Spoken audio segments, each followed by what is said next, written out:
Yan, matutulog na ako mga guys. Hindi talaga kaya magawa ng content ngayon. Masama pakiramdam mo.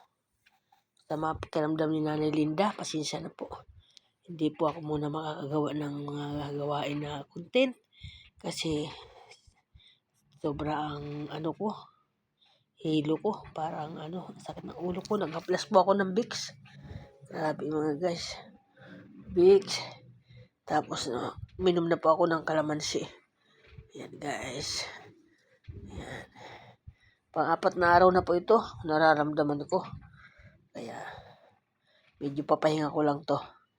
Hindi na nga kami nagluluto. May bilang nga kami ng kung ano lang may ulam dyan. Okay na yun muna. Importante makakain. Mga guys, welcome to Balag. Ako yung nag-update. Dahil, alam mo guys, wala po akong gana kumain.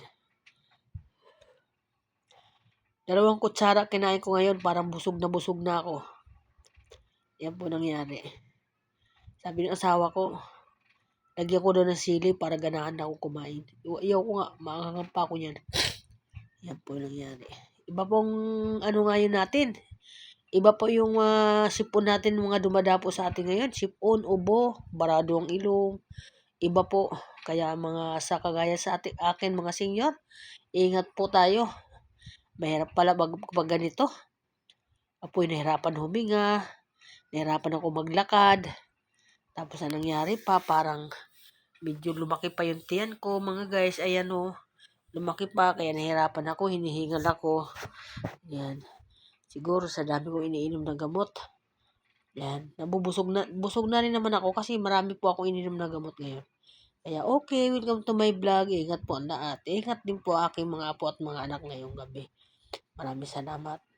Huwag na mag-inuman. Tigilan na nyo, inom na muna, Mel. Tigilan mo na yan. Magpahinga ka rin. Mahirap magkasakit. Yan. Kita mo sa akin ngayon. Nahirapan ako kumilos. Pag ganito. Hanggang kumain.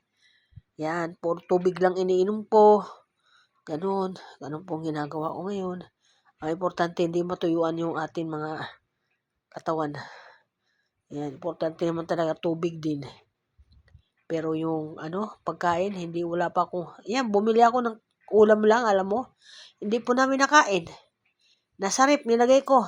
Kasi, wala na, umayaw na ako, ayaw ko po kumain. Sabi ko, wala akong gana. Pero guys, hindi po ako ganun kumain, magana po ako kumain. Ngayon lang po sa akin ang nangyari yan.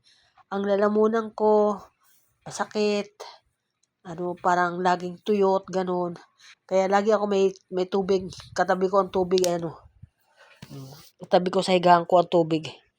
Kasi po mahirap po. Kaya yan, may tubig ako yan. Nagpadala na nga ako dito ng isang water jug Yung mineral, nagpadala na ako dito sa third floor para pag kailangan kong tubig, meron ako dito maiinom.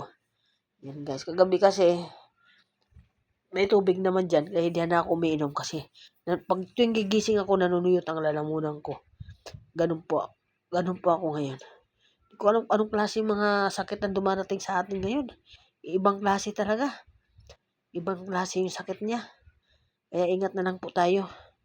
Okay, thank you so much. Welcome to my vlog. Maraming salamat.